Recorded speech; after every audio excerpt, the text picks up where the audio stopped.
Welcome to Real People, Real Voices. I'm your host, James Jackson. I'm your co-host, Pastor Wayne Moore. Always a pleasure to host with you. It's always good to be in your presence. Likewise. And we want to thank our sponsors, Lee, Castle, and Crawley. And the Stewart Mortuary, who's been in our community for many of years. Not only that, the Fervent Care Christian Academy. Grateful to have them on board. Yeah, so we want to thank all of our sponsors, and we want to thank you for watching the show each week on Sundays at 5:30 and on Friday nights.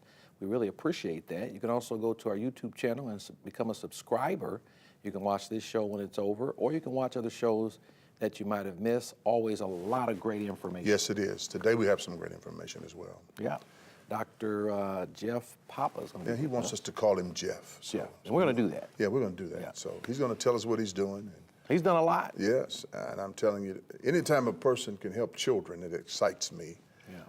To see people who are helping young people develop and to give them a better way of life. And he's going to talk about the orphanage that he's working with and what he does in Indiana to help underprivileged children. I think that's phenomenal. Yeah, so you want to stay with us right here on WHMB TV 40 and all the other networks or channels that you can watch this. Check your local listings. We have a lot to share with you.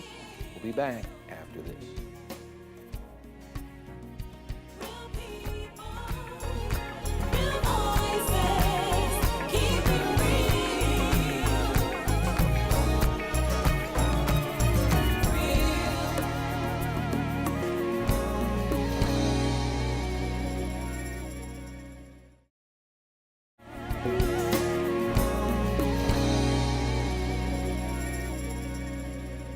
Welcome back, and again, thank you for joining us on tonight. And I want to bring our guest on. We're joined today by Jeff, who has some wonderful things to share with us. First of all, thanks for coming. Oh, thanks for having me. Pleasure to be here.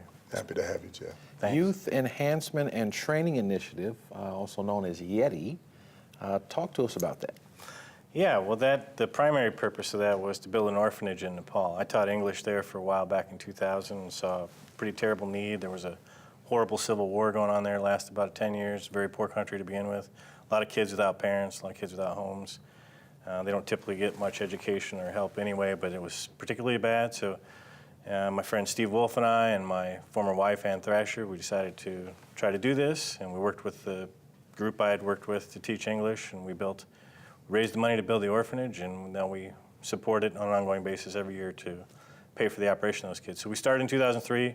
The first 10 kids in February 2005, got up to about 26 kids, maybe a little more from time to time, and we try to take care of them. And last year we had the first couple groups age out, actually reached age 18 and went off to college or found jobs, and it's been a really rewarding experience. And then as we raise the money for that, we give at least 10 to 15% of the funds to underprivileged kids here in Indiana to various You're doing causes. something at home as well. Yeah, and that was important to us as well. Normally, a lot of agencies or groups, their main focus is sometimes foreign mission ideology, and they forget about home. I think that you need to be commended for doing some things at home as well as abroad, and I want to thank you for that, because we do have a lot of underprivileged children here. Yeah, that's for sure.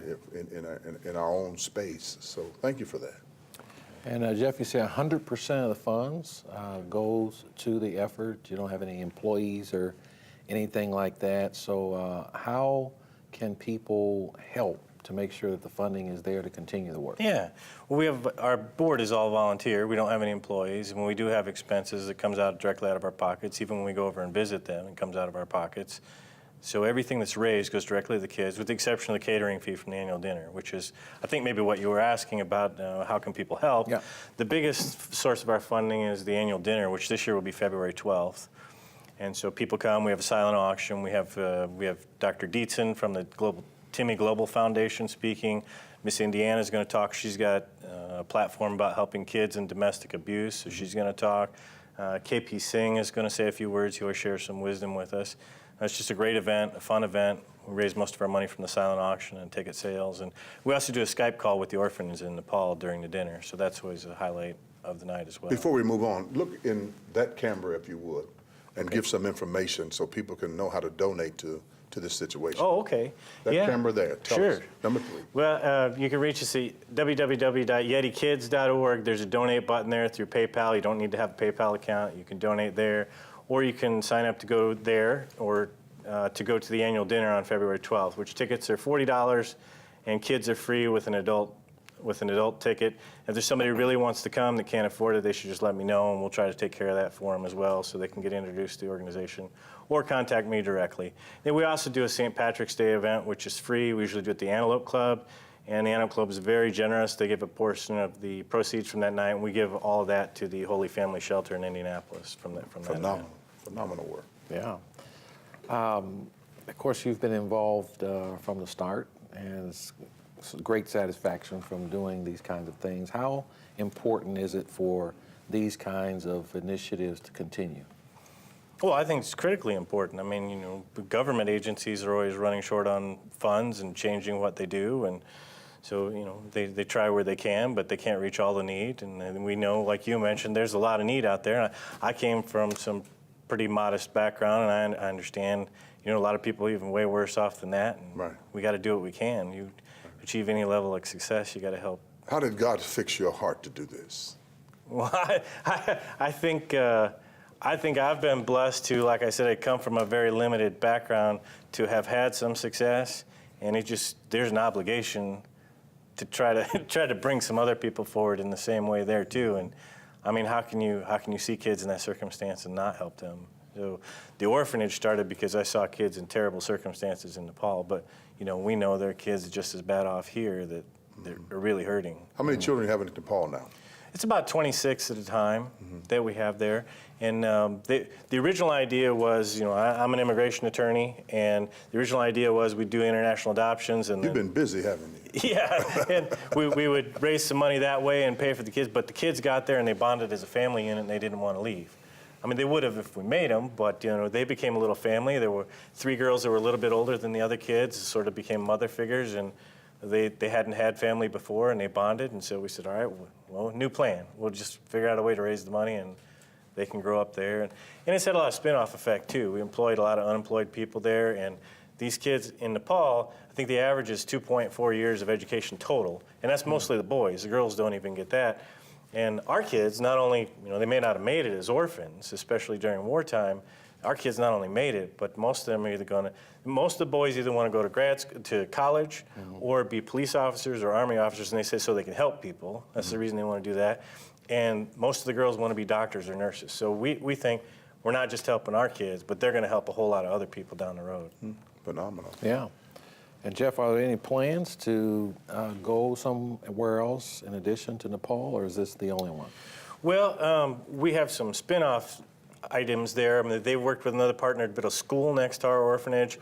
They actually place volunteers at our orphanage, and they charge a fee. And then that fee gets funneled back into the work there. So they've actually built a second orphanage based off the volunteers at our orphanage. So it keeps spinning off. And then we have partners too. I don't know if you know Jeff Cardwell. Yeah. He runs People Helping People. So he runs a trip to El Salvador. He's actually running the biggest NGO in El Salvador now. So we go down in December every year and visit his project. So he does a lot of work with orphanages, chemotherapy, mammogram machines, delivering wheelchairs. He's making a huge impact in El Salvador and here too. He does a lot of activities here in Indiana as well. I'm glad you said that because you did mention that you all help underprivileged kids here in the States, but particularly right here in our own backyard. Yeah, that's right.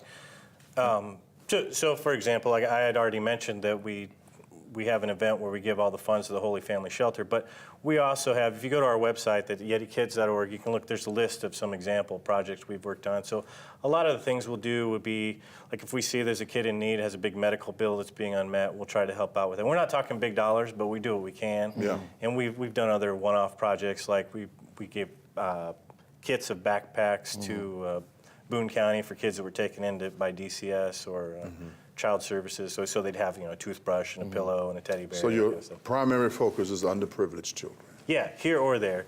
So we, you know, the original mission was to build the orphanage in Nepal, but we, from the beginning, had the other mission of trying to help kids here too. So if people know of a cause here that we can help with, again, I'm not talking about big dollars, but if there's a way we can help, volunteering time or even small dollar amounts, trying to Yeah, it all help adds up. with another effort, we're happy to do that. Yeah.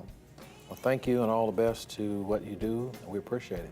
Yeah, We're thanks. praying for you. Well, thank you. Thanks. And thank you all for watching. Stay with us. We have more to come. We'll be back in just a bit. Real people, real voices, keep it real.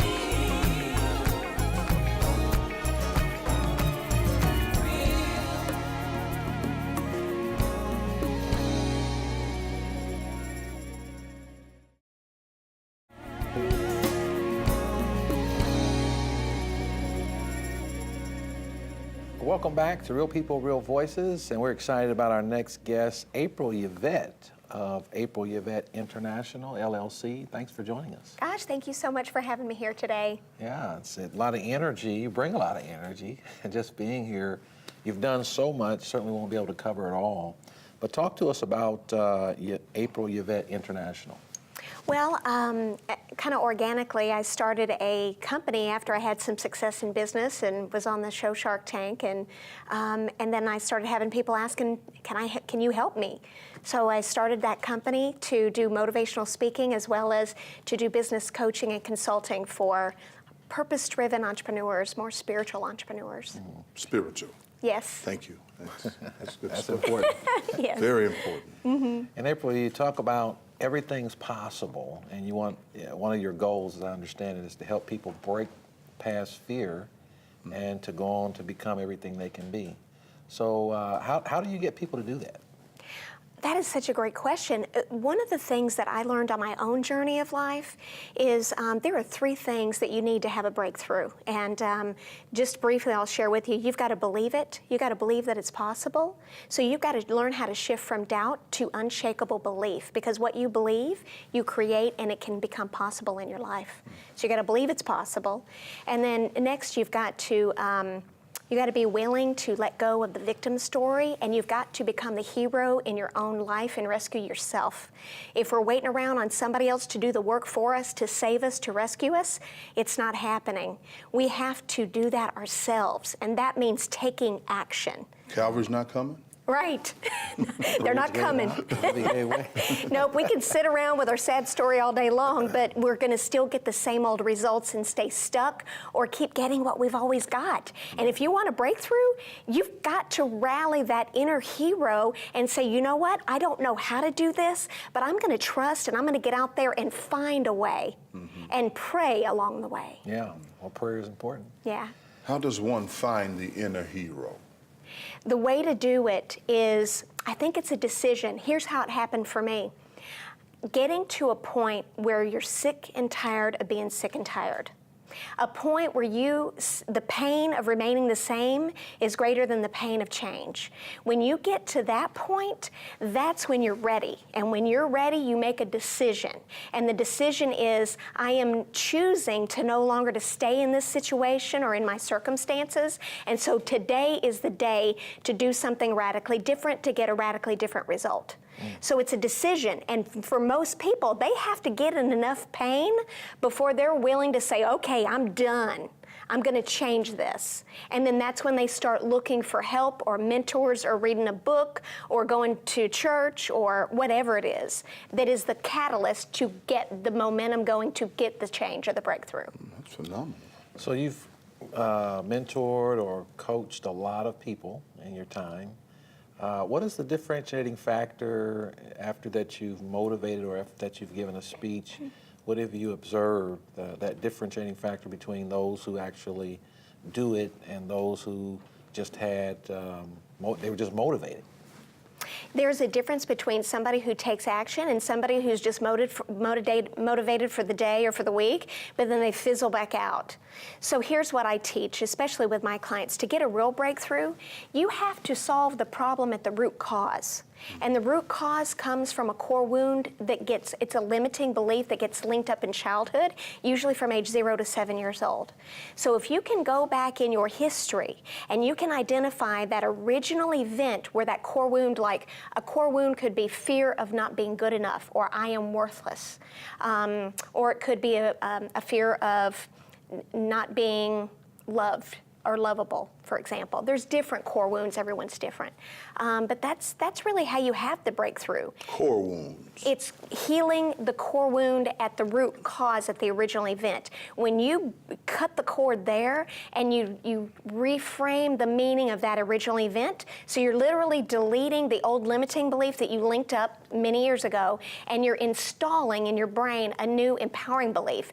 That's what sets you free. That's when you have the breakthrough, because your beliefs, whether they're conscious or subconscious, are driving your behavior, and your behavior or your actions, those are creating the results that you're getting. So to get a new result, you've got to solve it at the root cause. That's when your life changes. I'm going to use that as a point in one of my messages. The core wound.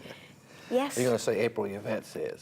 No, yeah, I will Core say wounds that. are it's known by many, so yeah. But it's when people don't address core wounds, they blame others for their condition. Oh, absolutely. And I think that's where I'm coming from. You know, if you can address your own personal core wounds, you don't blame others for the wounds. Right. Yeah. So. Yeah. So you talk about perfectionism and procrastination and how to break free of both. Perfectionism would seem to be overdoing, and procrastination are those who don't do anything at all. So from your perspective or your teachings, how do you break free? Yeah. Perfectionism, if you go back and look at what that really is, it's a fear of failure.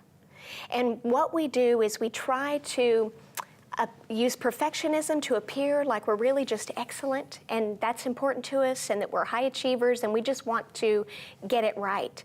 But the reality is we're really afraid to fail. So what we're driven by is a fear of failure. And what that does is it causes us to procrastinate. So we're perfecting, trying to be perfected. It's never perfected enough. Instead of taking action or doing what we need to do, and we slip into procrastination. Procrastination keeps you from reaching your goals or slows you down from reaching the goals and the changes that you need in your life. So again, the solution for procrastination, which is tied to I'm not good enough, okay, is a core wound. And so the answer is, if you want to stop being a perfectionist and stop procrastination, you got to heal it at the core wound, the root cause. So, and you do that easily with going back into, the early years of your lives and changing the meaning of that original event. Outstanding. Well, April, thank you for being with us today. Thank you so much. Yeah, thank you. It's been an honor to be here. I really appreciate you having me and all the good that you're spreading in the world with faith and hope. Thank you. Thank you. And thank you all for being here with us. We've got the rundown after this, so please stay with us. Before we take a break, we want to thank Lee Castle and Crowley, attorneys at law, And the Stewart Mortuary and the Fervent Care Christian Academy here in our city. for your sponsorship. Thank you so much. We'll be back after this. Real people, real voices, keep it real.